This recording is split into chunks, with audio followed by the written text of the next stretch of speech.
Hi, today we're going to be talking about a project that we made, and it's called Experimenting on Laundry Cleaners. And our team was Andrea Villarreal, Mariela Ruiz, Nayeli Lopez, and me, Paloma Maldonado.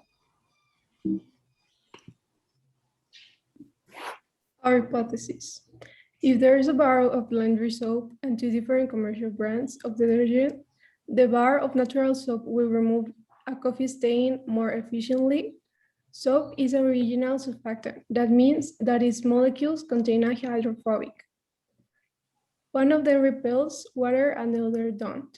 On the other hand, detergent also uses surfactant. However, they are synthetically designed and the chemical properties that can be altered significantly. Independent and dependent variable. The independent variable will be the different type of soap, and the dependent variable will be the color of the towel and the time consumed after using each product. Okay, the methodology. So for this experiment, we had to compare 3 types of products, 1 biodegradable and 2 non-biodegradable. They were all cleaning products. So we used them to see which one was the most effective. So we had various steps for this experiment. The first one, we had to make a stain with coffee on a towel to test the products.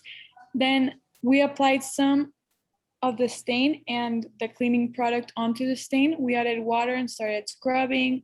And then after applying the water, it started to decrease and disappear. We noticed that all of these products were effective, but the most effective was one called Gain, and it was a non-biodegradable product. And it took about 8 minutes to remove the stain. And in this experiment, we found that it's very easy to perform it, and it gave us the exact results we were looking for.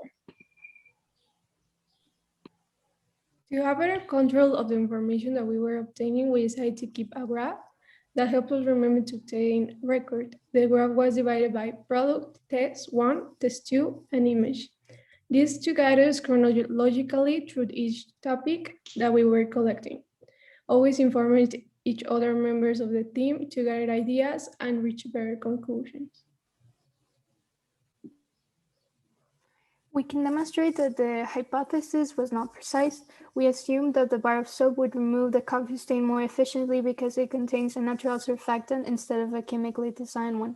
We can make an evaluation of why the hypothesis was not true, which is not necessarily because the statement was incorrect, but most likely because the tests were carried out poorly. The conditions of the experiment were very ambiguous and different people carried out each test, which is why it was very easy to obtain inaccurate results. The importance of safety standards is the protection of each individual. These safety regulations were implemented to avoid serious consequences, reduce health risk, and prevent illness and injuries.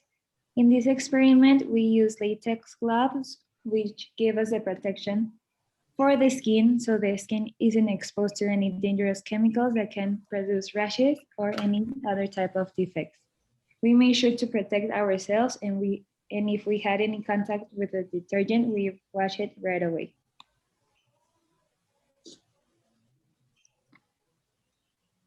Then, what are the ethical implications of using chemicals that may be harmful to the environment? Organic chemists make new molecules to improve our life, but these molecules can end up causing harm. The molecules can travel to different locations or substrates. It can be found in the air, water, food, detergents, solvents, drugs, personal products. The use of industrial chemicals has also modified the ecosystem. One of the most problematic issues is the bioaccumulation of chemicals in the environment, especially persistent organic pollutants. And in the making of each experiment, we need to act responsibly to reduce the damages we are already causing to the environment and to ourselves. Okay, so many times the issue is the packaging rather than the product, so it would be beneficial to ensure that it is biodegradable. Transport should be effective so that less resources are consumed, and also losses of material during fabrication should be avoided by redesigning the manufacturing process. And last, we we observed that detergents do improve the quality of human life, but mostly biodegradable because they are decreasing pollution, breaking down faster than any other. They are also better than normal products because these are petroleum free and have no harmful effect on the planet, and they're also called eco-friendly. They obtain no optical brighters, dyes, or artificial fragrance. So we can say that the use of these products would actually be making a change for the planet and human life, and this is what we need. So in this project, I learned how to compare different types of cleaning products by analyzing their components, and we saw which one was the most effective. And I also learned a lot of things that can help me in the future, and that everything has to do with science and chemics. In my case, I learned a lot about soap and detergent manufacturing process, their history and their characteristics. It also helped me understand the functions of soap and detergent as for their components and also ecological implications. I learned how to take care of the environment using the correct products and the components of a detergent and a biodegradable soap. On this experimental project, I learned a comparison of on biodegradable products to find their effectiveness. We keep data and we help each other members of the team and how we can use this on our daily life. Thank you.